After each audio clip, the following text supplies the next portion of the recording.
سوراشٹر کے اندر 50 سال کا 5 دسکا 3 عظیم الشان ہستیاں کوڈینار شریف سے آقائی و مولائی پیر طریقت رہبر شریعت سید سرکار دادا بابو قبلہ مدد اللہ نورانی کوڈینار شریف والے اور پیر طریقت رہبر شریعت ماہی کفر و بدعت سید السادات گلگلے چشتیت سیدی آقائی و مولائی سید سرکار دلاور بابو قبلہ مدد اللہ نورانی امریلی شریف. اور تیسرا بڑا جھٹکا ہمیں لگا پیر طریقت رہبر شریعت سیدی سرکار آقائی و مولائی صوفی باصفا سیدی سرکار سید محمد عرف دادا بابو قبلہ مدد اللہ نورانی. اللہ کی قسم کہ سوراشٹر کی یہ 3 مقدس ہستیاں پورے سوراشٹر کے اوپر جن کا سایہ فگن تھا، جن کا فیض عام تھا، جن کی نظر کرم تھی، اللہ کی قسم سوراشٹر والے یتیم ہو گئے. 3 ہستیوں کا سایہ ہمارے سروں سے چلا گیا. 3 ہستیاں اس خاکدان عالم سے تشریف لے گئی. 3 مقدس ہستیاں، ان کا 50 سال کا ایک نورانی یگ ختم ہو گیا. دعا کرے اللہ رب العزت ان تینوں کا نعم البدل ہم کو عطا فرمائے. بہت مشکل ہے یہ داغ جدائی بھرنا، بہت مشکل ہے. یہ تینوں نے جو سوراشٹر کے مسلمانوں کو داغ جدائی دیا، ان کا داغ بھرنا بہت مشکل ہے. یہ تینوں ہستیاں ہمارے اندر سے جلوہ فکر ہو گئی. اور آج ہم جس کے ایصال ثواب کے لیے آئے، جس کو ہم زیارت بولتے ہیں. کچھ زیارتیں ایسی ہوتی ہے، کچھ زیارتیں ایسی ہوتی ہے جو مردے کو فائدہ کرتی ہے، اور کچھ زیارتیں ایسی ہوتی ہے جو شامل ہونے والے کو فائدہ کرتی ہے. ان میں سے آج ایک ایسی زیارت ہے کہ اگر ہم مردے کے پیچھے زیارت رکھتے ہیں تو اس کے ایصال ثواب کی دعا کرتے ہیں، اس کے مغفرت کی دعا کرتے ہیں، اس کے عذاب کی تخفیف کی دعا کرتے ہیں. اللہ اس کے عذاب کو کم کر دے یہ دعا کرتے ہیں. اللہ اس کو قبر کے اندر آسانی پیدا کر دے یہ دعا کرتے ہیں. اللہ منکر نکیر کے سوالات میں آسانی کر دے یہ دعا کرتے ہیں. اللہ اس کی مغفرت کر دے یہ دعا کرتے ہیں. لیکن آج ہم اس کے زیارت میں آئے ہیں. آپ تمام حضرات جانتے ہو وہ کیسی مقدس ہستی ہے. آج ہم یہ دعا نہیں کریں گے مولا ان کی مغفرت کر دے، ہم یہ دعا نہیں کریں گے مولا ان کے صغیرہ کبیرہ گناہ معاف کر دے، ہم یہ دعا نہیں کریں گے مولا قبر میں آسانی فرما دے. ہم یہ دعا کرنے کے لیے جمع ہوئے مولا سیدی سرکار کے درجات کو بلند فرما دے، ان کے مقام کو بلند فرما دے، ان کے درجات کو بلند فرما دے. نبی میں اور ولی میں یہی تو فرق ہوتا ہے. آپ غریب نواز کے دربار میں جاؤ گے تو کیا یہ دعا کرو گے کہ اللہ غریب نواز کے نبی کے نام سے ایصال ثواب کرو گے؟ تو کیا یہ دعا مانگو گے کہ مولا نبی کی مغفرت فرما دے؟ معاذ اللہ. غریب نواز کے دربار میں جاؤ گے تو کیا یہ دعا کرو گے کہ اللہ غریب نواز کی مغفرت فرما دے؟ نہیں، وہ گناہ. میں معصوم نہیں بول رہا، نبی کے سوا کوئی معصوم نہیں ہوتا. کوئی یہ نہ سمجھ لے میرے کہنے کا مطلب کوئی غلط نہ نکال لے. میں درجات اور مقامات کی بات کر رہا ہوں. کوئی بھی بیوقوف سے بیوقوف بندہ غریب نواز کے دربار میں جا کر یا نبی کے دربار میں جا کر یہ دعا نہیں مانگے گا کہ غریب نواز کی مغفرت ہو جائے، نبی کی مغفرت ہو جائے. ارے نبی کے دربار میں ہم جاتے ہیں اور دعا کرتے ہیں گنبد سلامت رہے، تیری اولاد سلامت رہے، تیرا روزہ سلامت سلامت رہے، تیرا مقام بلند رہے، تیرا مقام بالا رہے۔ غریب نواز کے دربار میں جاتے ہیں، دعا کرتے ہیں، غریب نواز تیرا دھولا گنبد سلامت رہے، تیرا روزہ سلامت رہے، تیرا اجمیر سلامت رہے، تیرا بھارت سلامت رہے، تیرے چاہنے والے سلامت رہے۔ اسی طریقے سے جب ہم اللہ والوں کے در پر جاتے ہیں، ان کی زیارت رکھتے ہیں، ان کی قبر پر جاتے ہیں، دعا مانگتے ہیں، مولا ان کے پردہ، ان کے درجات کو اور بلند فرما دے، اور بلند فرما دے، ان کا مقام اونچا اور کر دے۔ یہ دعا انہی ہستیوں میں سے ایک ہستی۔ اچھا یہ بتاؤ، ولی کی ویکیا کیا ہے؟ ولی کے 4 پیر ہوتے۔ میں 11 بجے کے اندر ہی بات ختم کروں گا، لیکن کچھ بڑی کام کی باتیں بتانا چاہتا ہوں۔ ولی کے 4 پیر ہوتے، اور بڑی خوشی کی بات ہے کہ یہ آپ کی جو زیارت ہے سکیدی سرکار نظام الدین بابو اور چشتی مدد اللہ نورانی کی جانب سے رکھی گئی۔ اتنا دل اللہ کی قسم باغ باغ ہو رہا ہے۔ وہ قادری خانقاہ، یہ چشتی خانقاہ ہے۔ آئے آئے آئے، خانقاہ کا نظام یہی تو ہوتا ہے کہ اس کے اندر ایکتا دکھائی جاتی ہے اور خلوص دکھایا جاتا ہے۔ بابا مجھے تو ایک بات یاد آ گئی، اور اس بات کو اشرف علی تھانوی نے بھی اپنے ملفوظات کے اندر لکھی ہے۔ کیا لکھی؟ کہ ایک اللہ کے ولی ایک خانقاہ کے اندر تشریف لے جا رہے اور مرید کو بلایا، کہا یہ دیکھو ہم تو غریب ہیں، ایک اللہ والے کی خانقاہ میں جا رہے ہیں، اور جب ولی کی بارگاہ میں جانا چاہیے تو کچھ نہ کچھ لے جانا چاہیے، کچھ نہ کچھ لے جانا چاہیے، ہمارے پاس تو کچھ ہے نہیں۔ تو وہ پیر صاحب نے، اللہ کے ولی نے کیا کیا؟ سوکھی لکڑیاں جمع کر لی اور مرید سے کہا سر پر اٹھا لے، اور سر پر اٹھا کر خانقاہ کے اندر پہنچے اور اس ولی کی بارگاہ میں ہدیہ پیش کر دیا۔ کیا ہدیہ پیش کر دیا؟ لکڑیوں کا گٹھا ہدیہ پیش کر دیا۔ اللہ کی قسم وہ ولی نے بھی کیا اس کی عزت کی، کیا اس کی عزت کی، اپنے مرید خاص کو بلایا، کہا بیٹا اسے سنبھال کر رکھ دینا، اور جب تک میں نہ کہوں اس کا استعمال نہ ہو، جب تک میں نہ کہوں ان لکڑیوں کا استعمال نہ ہو۔ آئے ملاقات کرے، دونوں ولی ملے، پھر الگ ہو گئے۔ الگ ہونے کے بعد وہ مرید نے پوچھا کہ حضور وہ دکھنے میں تو سوکھی لکڑی لائے ہیں، آپ اس کا کیا کرو گے؟ آپ کی نظر میں وہ کیا قیمتی ہے؟ کہا نادار تجھے وہ لکڑیاں نظر آ رہی ہے اور مجھے مغفرت کا سامان نظر آ رہا ہے، مجھے مغفرت کا سامان نظر آ رہا ہے۔ اور سنا جب میرا انتقال ہو جائے اور میرے کو غسل دینے کے لیے جب پانی گرم کیا جائے، اسی لکڑیوں سے پانی گرم کرنا، اسی لکڑیوں سے پانی گرم کرنا۔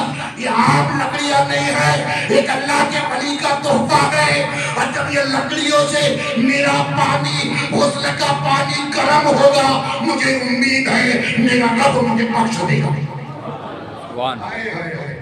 کیا قبر کی بابا، کیا قبر کی۔ تو بڑی خوشی ہوئی، وہ قادری خان کا، یہ چشتی خان کا، اور اتنا بڑا جم غفیر عاشقوں کا آپ دیکھ رہے ہیں کیا خلوص ہے۔ اللہ یہ خلوص تا قیامت تک دونوں خانقاہ کے اندر قائم رکھے، یہ خلوص اور یہ محبت قائم رکھے۔ دکھا دیا کہ یہی خانقاہی نظام ہوتا ہے، یہی خانقاہی نظام ہوتا ہے، جلن اور حسد والا نہیں۔ ایک خانقاہ والا دوسرے خانقاہ کے مقام کو گراتا نہیں، اونچا کر دیتا ہے۔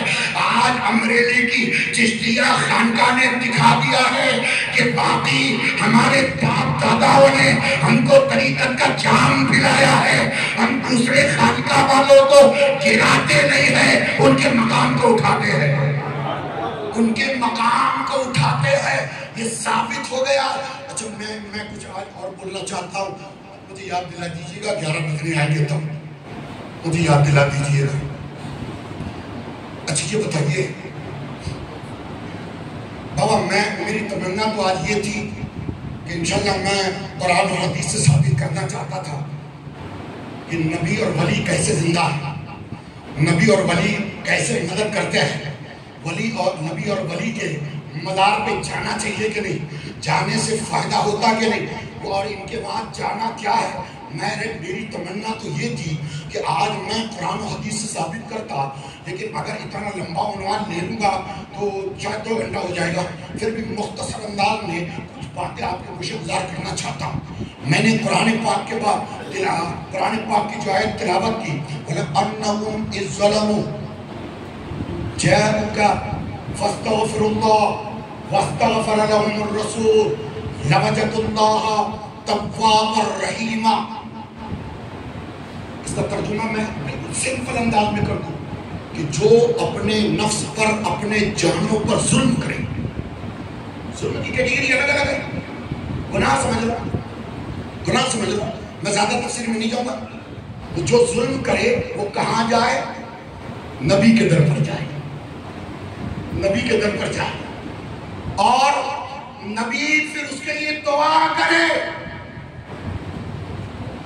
تب اس کے بعد خدا اسے معاف کرے گا. بابو صاحب عرب والوں کے لیے تو بڑھیا ہے، اور خاص کر مدینے والوں کے لیے تو اور بڑھیا کہ بس وہاں گناہ کیا، وہاں چلے گئے رسول کے دربار. ایک بدو صحابی حضرت عبداللہ بن سلام اس روایت کو نقل فرماتے ہیں کہ ایک بدو صحابی نبی علیہ السلام کے روزے پر وصال کے بعد میں آ گئے اور یہی آیت تلاوت کی، وَلَوْ أَنَّهُمْ إِذْ ظَلَمُوا أَنفُسَهُمْ جَاءُوكَ فَاسْتَغْفِرُوا اللَّهَ وَاسْتَغْفَرَ لَهُمُ الرَّسُولُ لَوَجَدُوا اللَّهَ تَوَّابًا رَحِيمًا. اے محبوب، میں نے ظلم کیا ہے، میں نے ظلم کیا، اور خدا فرماتا ہے جب تم ظلم کر لو تو نبی کے روزے، نبی کے پاس جاؤ، اور نبی جب دعا کر دے اللہ تب معاف کرے گا. اے قبر کے اندر آرام فرمانے والے، اے قبر کے اندر آرام فرمانے والے، گناہ کر کر تیرے روزے پر آیا ہوں، اب پتا میں کیا کروں؟ روزے رسول سے آواز آئی، آنا تیرا کام تھا، بخشوانا تیرا کام ہے. آنا تیرا کام تھا، بخشوانا میرا کام تھا. اور آج بھی وہ بدو صحابی کے 2 شعر نبی علیہ السلام کے روزے کے 2 پیلر پہ لکھے، جا کر دیکھیے. آج بھی وہ شعر جو وجد میں آ کر، تھوڑی بہت بات آج وجد بھی کروں گا آگے چل کر، وقت میں آ کر انہوں نے 2 شعر کہے تھے، اے زمین کے اندر آرام فرمانے والے، اے قریب اور رحیم، تو اندر رہ کر بھی شفاعت کر رہا. یہ شعر آج بھی 2 شعر وہاں پر لکھے بدو صحابی کے، دیکھ لیجئے گا روزے رسول پر. تو قبر کے اندر زندہ ہے کہ نہیں؟ اچھا بھائی میں قرآن کی بات کر دوں، دوسری بات کر دوں. موسیٰ علیہ السلام کا واقعہ بار آپ نے سنا، میں واقعہ نہیں سنا رہا. کیا کہا خدا سے؟ مولا تیرے کسی ولی کو دیکھنا چاہتا ہوں. سنیے میں 2-4 نقطے دے رہا ہوں، کسی ولی کو دیکھنا چاہتا ہوں. کہ ٹھیک ہے جاؤ، جہاں پر 2 دریا ملتے ہیں، پورا متن ہے، پورا ٹیکسٹ ہے قرآن کے اندر، میں اتنا لمبا نہیں جاؤں گا، دیکھ لیجیے گا قرآن میں پورا واقعہ. اب حضرت موسیٰ علیہ السلام نے کیا کیا؟ کٹی ہوئی، تلی ہوئی، ٹکڑی کی ہوئی، بھونی ہوئی مچھلی لے لی، اور ان کے مرید یوشع بن نون ان کو بلایا، کہا کہ اس کو جھولی میں رکھ لو، راستے میں ہو سکتا ہے بھوک لگے، کھانے کا کام لگ جائے. واقعہ بڑا تفصیل سے ہے قرآن کے اندر، بس میں 2-3 باتوں پہ توجہ دلانا چاہ رہا ہوں. سنیے گا، غور سے سنیے گا میری بات پر، توجہ رکھیے گا میری بات پہ، میں کیا بول رہا ہوں دھیان دیجیے گا. اب کیا ہوا بابا؟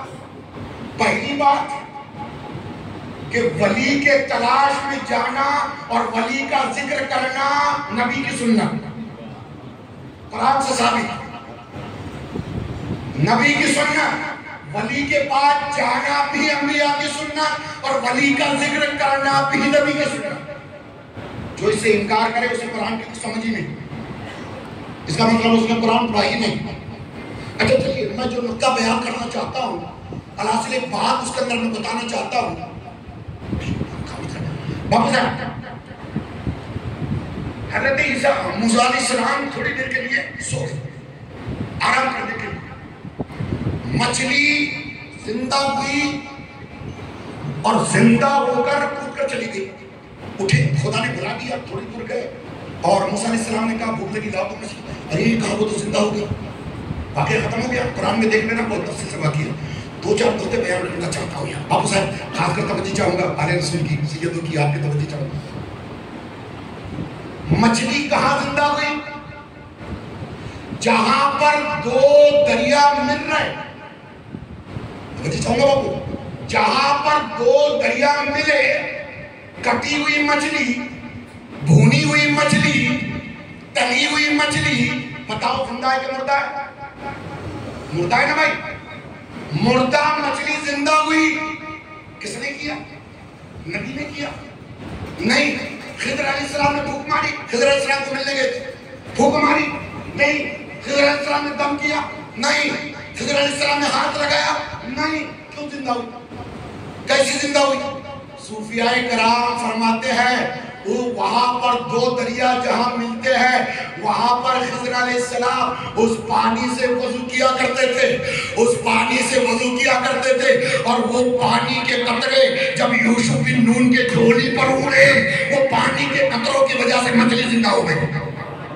مچھلی زندہ ہو گئی.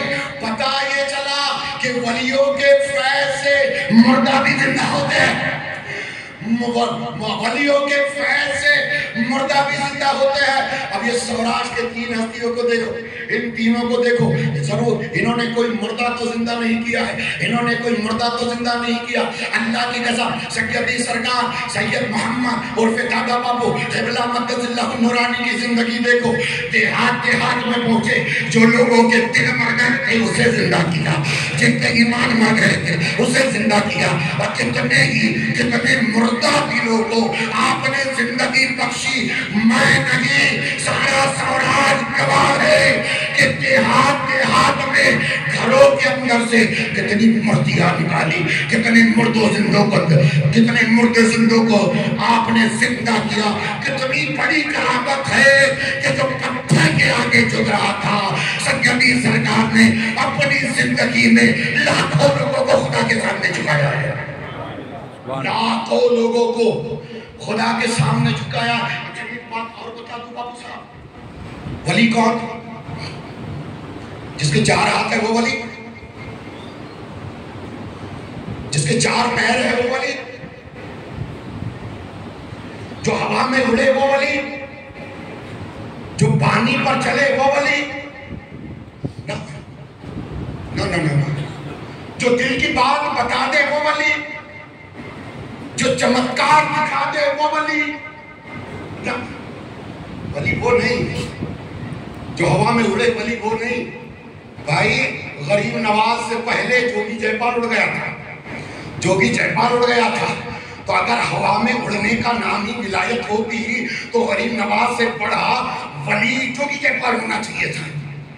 وہ تو ولی بنا کب؟ جب جوتے پڑے تب. ولی بنا کب؟ جوتے پڑے تب. پتہ یہ چلا ولیوں کے جوتوں کے نیچے ولایت رہتی ہے. تو ولی وہ نہیں جو ہوا میں اڑے، ولی وہ نہیں جو پانی پر چلے، ولی وہ نہیں کہ جو چمتکار دکھا دے، 1 لاکھ کا 2 لاکھ کر دے، 2 کا 4 کر دے، لڈو مٹھائی کاجو بادام ہاتھ میں لے آئے. ولی وہ نہ. حضرت جنید بغدادی کے پاس ایک بندہ 30 برس سے رہا اور 30 برس کے بعد جانے لگا. حضرت جنید بغدادی نے پوچھا کہ بیٹا 30 سال سے خدمت کر رہے تھے، آئے تھے کس لیے، اب جا رہے کا حضور کا مرید بننے آیا تھا. کہا بنا کیوں نہیں؟ کہا 30 برس میں کوئی کرامت نہیں دیکھا اور سوچا تھا کوئی کرامت دیکھوں گا تو ولی بن جاؤں گا. کچھ دکھائی نہیں، سوچا کہ جب 30 سال میں نہیں دیکھا تب کیا دیکھوں گا. کہا غریب حضرت جنید سمجھ گئے، کہا پیٹ بٹھائے. کہا بولے بیٹا یہ تو بتا 30 برس میں خلاف شرع مجھے کوئی کام کرتے دیکھا؟ 30 سال میں کوئی سنت مجھے چھوڑتے ہوئے دیکھا؟ 30 سال میں میری زبان سے خلاف شرع کوئی کام بات نکلی؟ 30 برس میں میرے پیٹ میں حرام کا لقمہ کبھی گیا؟ آنکھ کھل گئی، دل کا سینہ، دل کی آنکھیں کھل گئی، قدموں کے اندر گر گیا. حضرت جنید وہ تو سمجھ رہا تھا یہ ولی ہے کہ نہیں، اور جب قدموں کے اندر گرا اور جنید نے سینے سے لگایا، صرف مرید ہی نہیں بنایا، ولایت کا تاج بھی پہنا دیا. ولایت کا تاج میں پہنا دیا. اور سنو سیدی سرکار دادا بابو قبلہ مدد اللہ نورانی کی زندگی دیکھو.